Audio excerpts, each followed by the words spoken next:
Hi everybody and welcome to the Yoga by Candace YouTube channel.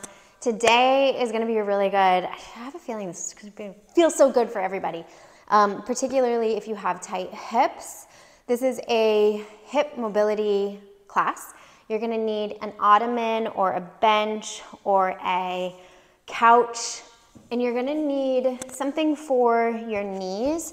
If you're doing this in a carpeted room, like I imagine if you're doing this in your living room, it's probably fine. But if you have stiff knee joints and you just need a little bit more support, a pillow or a foam pad can be really helpful. Or I don't know, whatever you have that you can put on your knees will be great. So we're going to start by coming into what's called a couch stretch. So if you're envisioning that this is your couch, like the seat of your couch, you're going to lift one foot as shown. The other leg is going to come forward. And let's see where we go with this. So hands to hips. If you're pretty tight, you may already feel a stretch. Like I already feel it down in here. But I'd like to get into the hip flexors a little bit more. So what you can do is take your hand to your belly and to your sacrum and just tuck your tailbone under. Whoo, and that'll intensify the stretch a little bit more.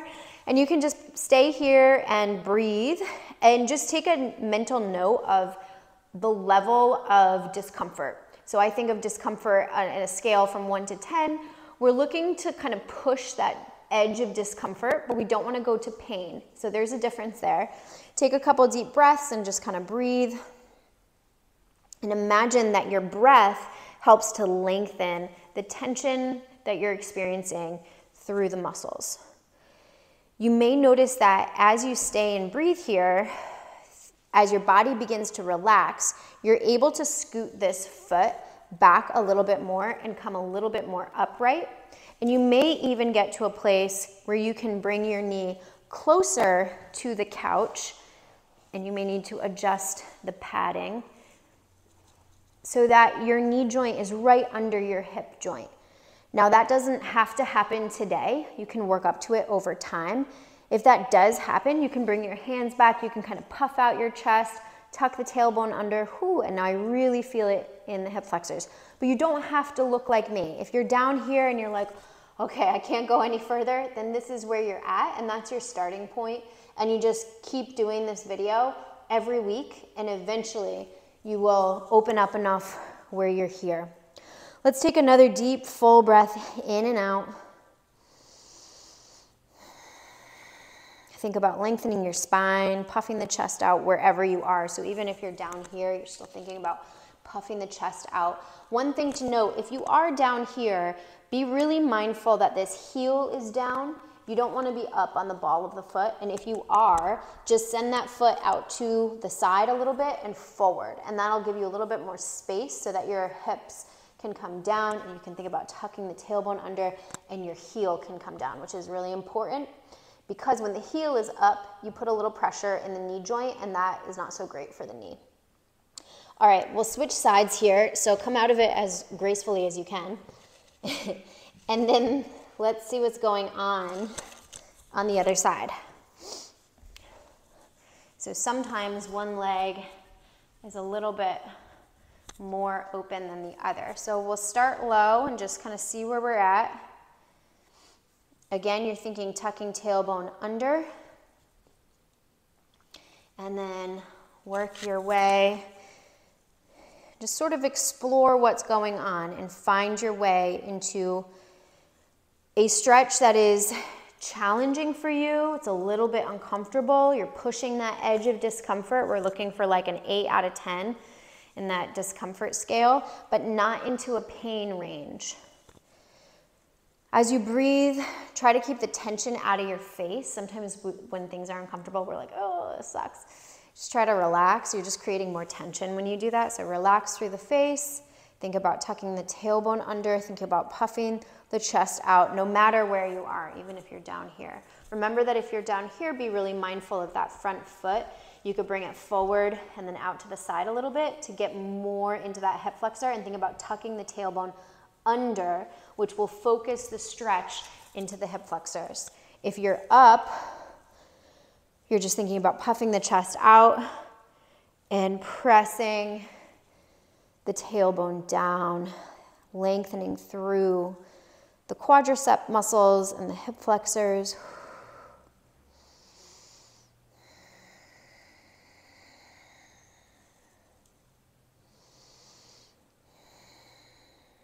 Let's do one more breath in and out.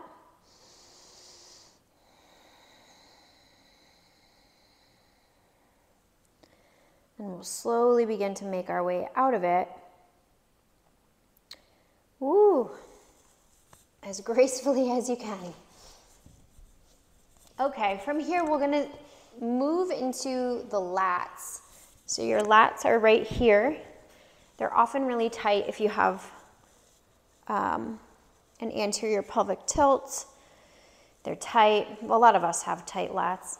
We're gonna bring the hands onto the bench or the couch. Send your hips back. Now, the setup for this can be kind of a challenge because we want the hips to be over the knees. So sometimes we start too close, then the hips are too far back. So knees underneath hips. And you're thinking about, you're imagining that you're being pulled by your wrist, but you're resisting that pull. So at the same time that you're being pulled by your wrist, you're also thinking about being pulled back with the hips so that you're creating length right here in that lat on both sides. As you're here, brace your core, lengthen through your spine and just breathe in through the nose, out through the mouth.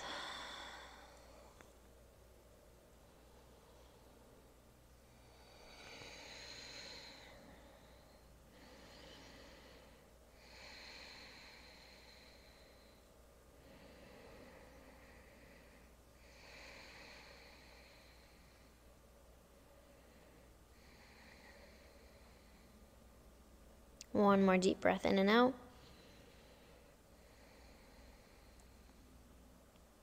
And then rise up. All right, from here we'll take the hands to the ground. We're parallel to the bench or the couch. Hands underneath shoulders and bring your knee up onto the couch. So you're thinking about pressing your knee down into the couch and then rotating this foot up. Foot is flexed, toes are spread, and you're gonna be really mindful to keep everything as stiff as possible. Your hips, your spine, your arms. We wanna try to avoid bending this left arm. This is what happens a lot of times. So we're trying to think everything very stiff and just the leg is moving. The purpose of this is to rotate your femur in your hip joint. So make sure that your knee is right in line with your hip joint. It's not too far forward or too far back, right in line with your hip joint. Up and down. As you're rotating, you're wanting to think about pressing that knee down into the bench and creating a lot of pressure. Almost imagine you're trying to create a divot with your knee in the couch or in the bench. And at the top here, you can really hold it. It's a little uncomfortable. It can be a little uncomfortable in that hip joint, but that's good because it means that we are creating some space in that hip joint. Let's do one more. And then turn around. We're going to switch sides. I'm just going to move my bench so I can still face you.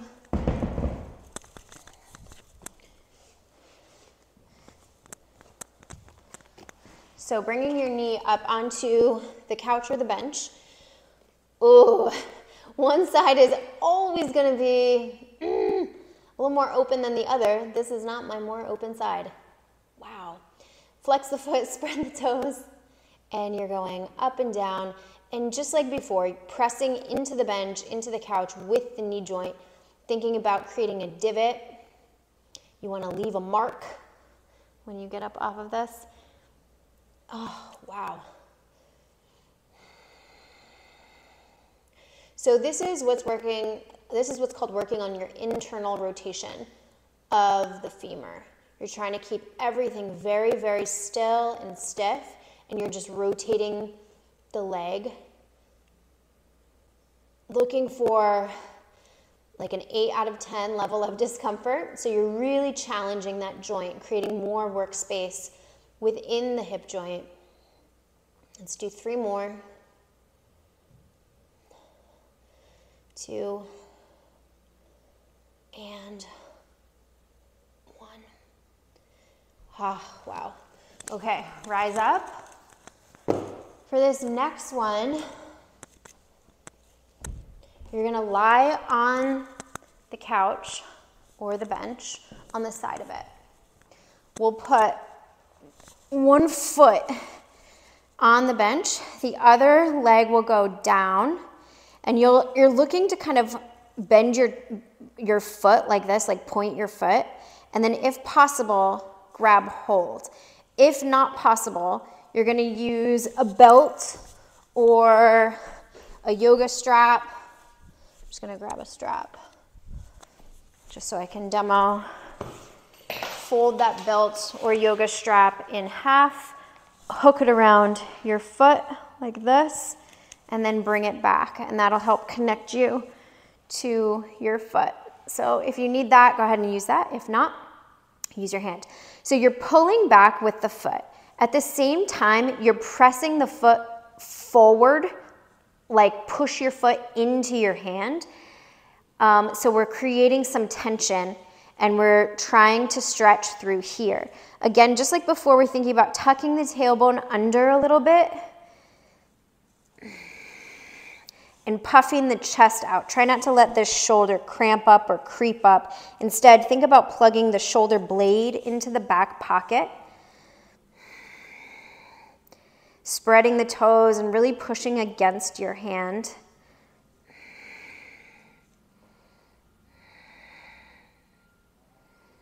Big breaths in and out. And then let's switch sides. Whew.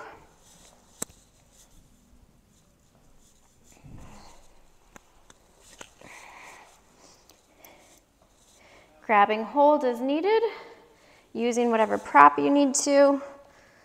And then, just like before, spreading the toes, you're pulling that foot back, but you're pressing the foot away at the same time. Think about scooping your tailbone underneath. This shoulder blade, we want it pressed into your back pocket on that side. Lengthening through the hip flexors and the quadricep muscles.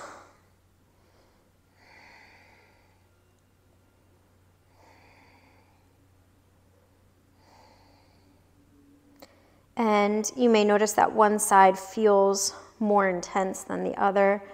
And just notice what that is and kind of keep track of it for the next, couple weeks that you do this class. And notice how the more you move and the more you work, the more open you become with that tension, those tense muscles. One more deep breath in and out.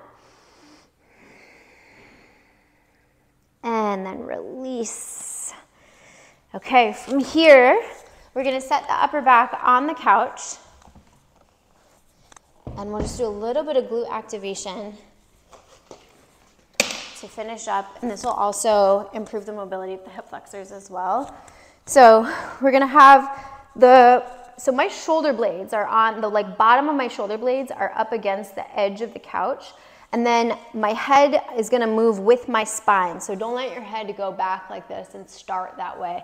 You're looking in front of you and you're gonna let your head move with your body. So you're pressing through your heels, lifting your hips up. You're looking for full hip extension, not hyperextension and not too low.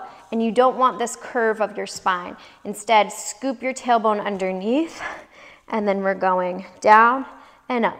Tap your hips and get right back up. Slowly on the way down, quick on the way up.